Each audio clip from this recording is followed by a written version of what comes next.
Hello, this is Jana, and I'm here with another episode of the Dutch Hotel, The Duel, Part 1.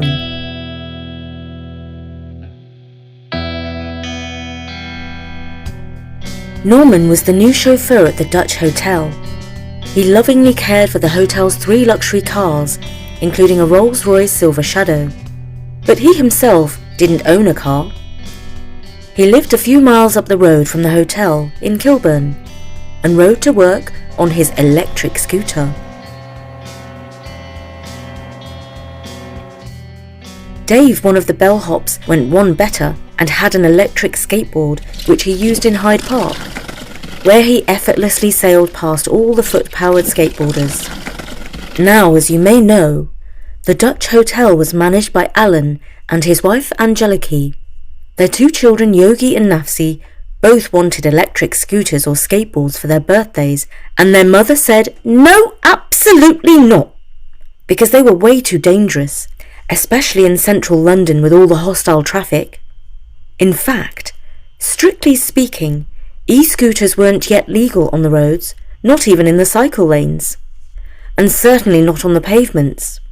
But of course, Norman didn't know about Angeliki's views on electric scooters, and so sometimes he let the kids ride his scooter around the mews at the back of the hotel, which was very quiet, so nothing too terrible could happen there. He did say that they both had to wear their bike helmets though. The surface of the mews wasn't exactly ideal for scooting. It was made of cobbles and it was extra bumpy. But that also made it kind of fun. One day in the holidays, they were particularly pleased because Dave let them try out his electric skateboard. It did take a bit of getting used to, as Nafsi realised when she fell off and grazed her arm.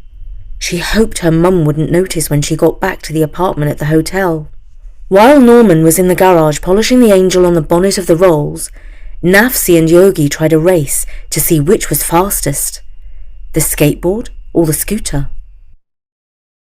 They started at one end of the mews, just under the arch that ran through the building, and Yogi called out, "Get ready! Get set! Go!"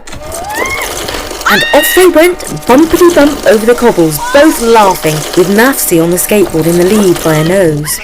As both of them had to slow down before reaching the end of the mews, it was a little difficult to say for sure who had won. So after arguing for a minute or two, they decided to race back up the mews to the arch. Only this time, Yogi was on the skateboard and Nafsi was riding the scooter.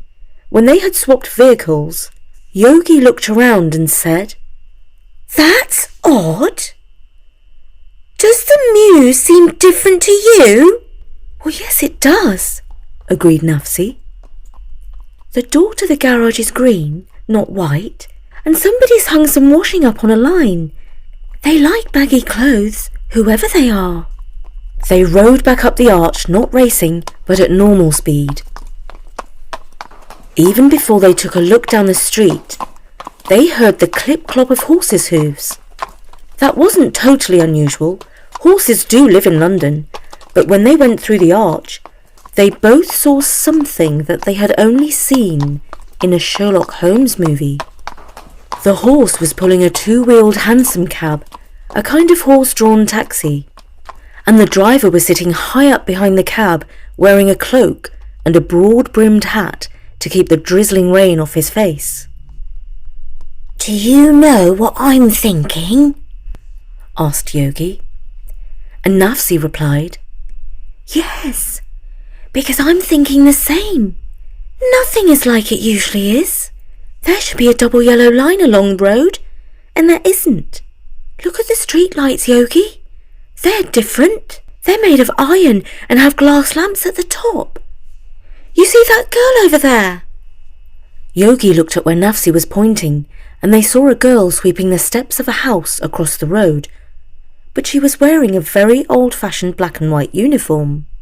"Are the people here ghosts?" asked Yogi. "I'm not too sure, but I've got the feeling that maybe we are the ghosts. Because we shouldn't be here. This is like 200 years ago." "Who says we shouldn't be here?" Mum and Dad run this hotel, even if they are 200 years in the future. Let's go and see what it's like inside. So the kids walked around the corner to the front of the hotel. Nafsi pushed her scooter along, and Yogi carried the skateboard under his arm. A smart doorman was standing on the steps wearing a red uniform with white pinstripes on his trousers. I know him, said Nafsi right away. He came to our New Year's Eve party. Yeah, loads of ghosts turned up for that, said Yogi. Shall we see if he remembers us? So they went up to the steps of the hotel. Excuse me, sir, said Nafsi. Do you remember meeting us? You were at our New Year's Eve party. The doorman looked down at them. Well, now, if you aren't the most peculiar pair of children I ever did see, he said. Well, we're dressed like this because we're from the future, said Nafsi. And you must know about that because we've seen you in the future. You see, our father Alan and our mother Angeliki are the managers of the Dutch hotel, or at least they will be, in the future. The doorman scratched his head. I really don't understand what in the world you're talking about, he replied. If you don't believe us, just watch this, said Yogi excitedly. Then he put the e-skateboard on the ground, stood on it, and made it go forward before hopping off. See? I bet you've never seen anything like that before, because it hasn't even been invented yet, he declared. Well, no, I can't say I've seen anything like that. Not here in London, anyway. That's because you haven't been to the future yet. But we know that you will because we've already met you at our New Year's Eve party, said Nafsi. Now, you've really got me confused. Step inside and meet Mr. Cooper, who's in charge of the reception. He claims to have visited the future more than once, and there's nothing he likes better than an audience for his tales. The inside of the hotel was surprisingly similar to its future self. In particular, the kids noticed the huge reception desk made out of walnut wood. When they took over the hotel, it was scraped, scuffed, and covered in dust. Their dad had worked for 3 days in his garage to restore the desk to its former glory. As for the room itself, the future builders rescued a small piece of the plaster cornice and ordered copies so that they could return the ceiling to its former glory. The black and white marble floor was no different, all glistening and shiny. Of course, some of the details were different. Candles instead of computer screens shimmered in the corners of the reception. But all in all, the kids saw that their dad and the builders had done a pretty good job of keeping the hotel lobby historically accurate.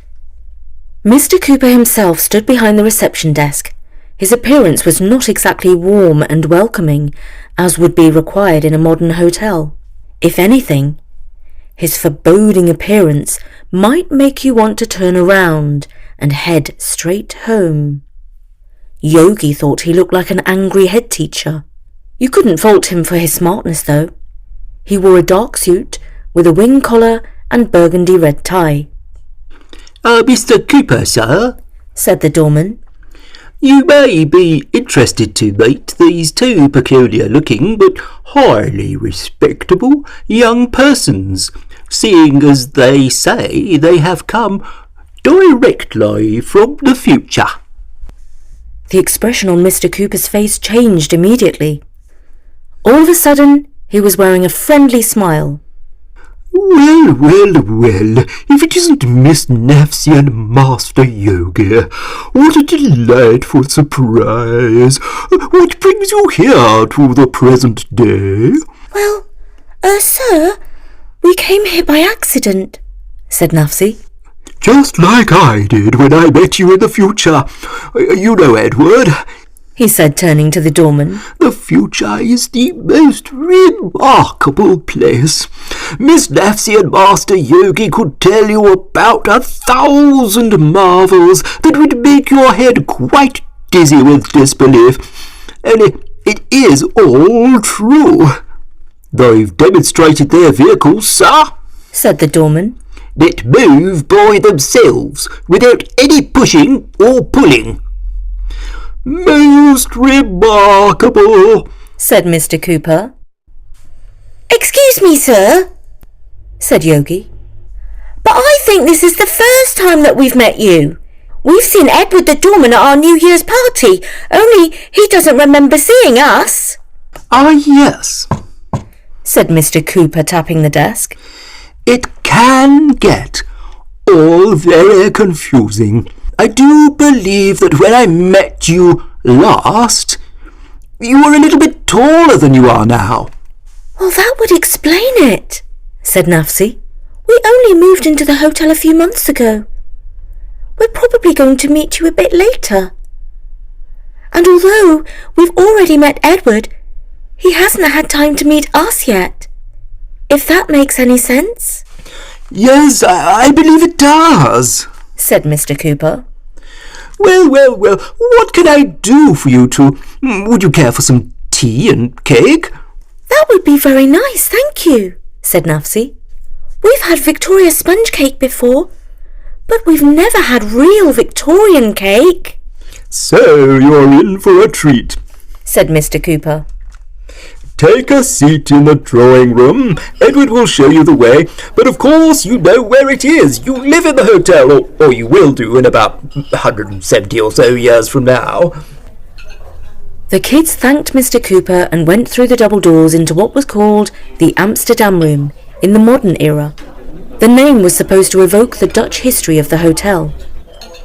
They sat down at a table, and before long a maid brought them an ornate silver tea service, as well as some pretty rose-patterned cups and plates. The cake stand had 3 different types of cake: Victoria sponge, ginger cake, and fruit cake. The maid said that they should try a small piece of each so as not to miss out on any of the delicious cakes. The kids agreed. Yogi's mouth was too full of cake to speak, but Nafsi asked the maid if she knew about the Dutch brothers who owned the hotel. Oh, yes, of course, she said. That would be Mr. Lucas and Mr. Levi. We heard a story, said Nafsi, that they both loved the same girl and that they fought a duel, and that's why the hotel's haunted. As she spoke, the maid's cheeks flushed bright red. Well, little miss, I've heard something like that story too. But I can tell you, it's a lot of gossip. There's no truth in the matter at all. Oh, well, that's a pity, said Nafsi, because it's quite a romantic story. But of course, it's not nice about them shooting each other in the duel. Shooting each other, you say? Asked the maid. It's just a story, said Nafsi. I'm sure it's not true. But in our time, in the future, the hotel uses it in their marketing literature. According to the story, which of course is totally made up, did the brothers survive? Asked the maid. Oh no! In the story they killed each other, and that's why they're ghosts in the hotel. But of course, we know there aren't exactly ghosts. It's more like time travellers, said Yogi. Oh, right, said the maid, now looking more pale than red. Goodness me, what a story that is! Mr. Lucas and Mr. Levi murdering each other? How can such a terrible thing happen right here at the hotel? Oh, they didn't shoot each other at the hotel, said Yogi. According to the story, they did it in Hyde Park. In Hyde Park? Well, that's hardly any better, is it now? Cried the maid, who hurried off rather suddenly. Do you know what? Said Nafsi. I don't think we should mention the story of the duel anymore. It only seems like a romantic story for us because it happened so long ago, before we were born. But for anyone who is alive now, it might be a bit upsetting, even if it's not true. It's not true yet, said Yogi. But I see what you mean. We won't mention it to anyone. After tea and cake, the kids went to thank Mr. Cooper for the hotel's hospitality, and Nafsi added, But I think we'd better get going now, before our parents wonder where we've gone. Or we could wait and see them. In 200 years' time, laughed Yogi. They both assumed that if they raced their e-scooter and e-skateboard along the Mews, they would slip back into the present.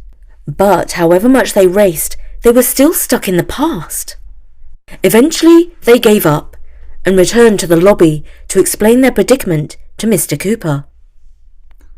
This is my advice, he said after he'd heard them out. Based on my experience, you have to return at the same time of day that you arrived. In this case, that would be around 11 o'clock tomorrow morning. But our mother will be having kittens, exclaimed Nafsi. Mr. Cooper scratched his head, somewhat puzzled. I mean, our parents will be ever so worried if we are away for a whole day and night. But you won't be away any time at all, said Mr. Cooper. You will most likely return at exactly the same time as you left. Oh, that's a relief, said Nafsi. But where can we stay for the night? That much is easy to solve. We're a hotel. We have rooms.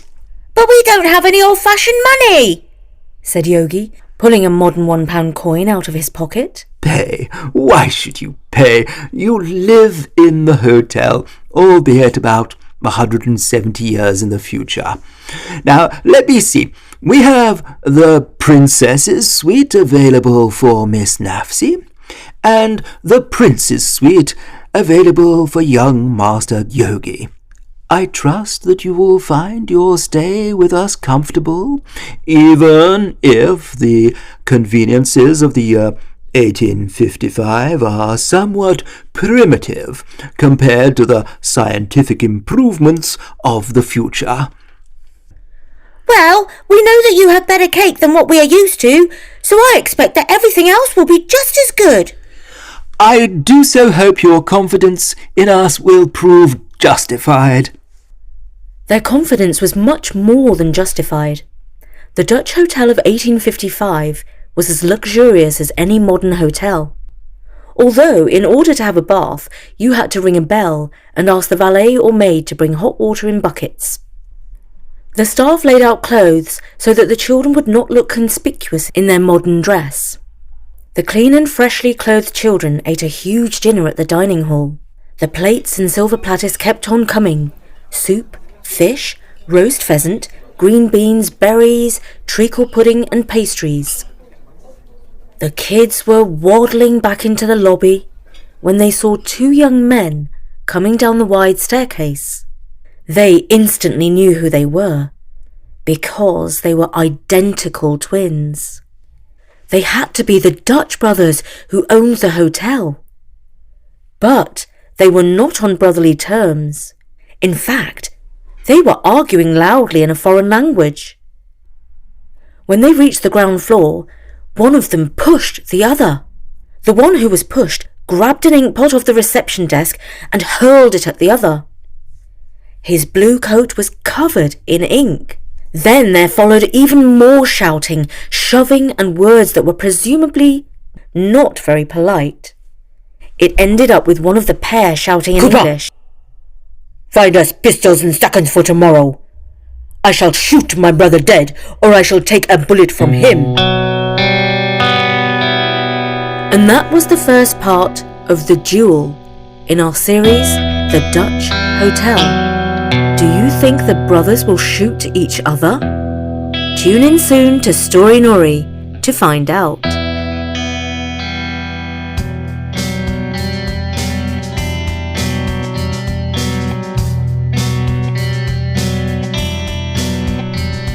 And as we are recording this at the start of July, we would like to wish all our American friends Happy Independence from Us Day. We do hope you have a wonderful holiday and find time to listen to some of our stories. And now, let's catch up with our sponsor, Athletic Greens. Every day when I return from my early morning walk, I look forward to my favourite drink of the day, AG1 from Athletic Greens. I love it when I open the pack and smell the fruity aroma of the green powder, which I mix with cold water and shake well. It's now very much part of my daily routine. And it's even better because I know it's packed with 75 vitamins, superfoods, minerals, probiotics, and adaptogens for stress, anxiety, and fatigue. AG1 is easy to knock back. I take my drink on an empty stomach and feel settled and ready for the day. I always look forward to my morning drink of AG1.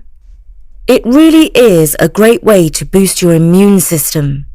So this is perfect for you busy grown-ups in the family.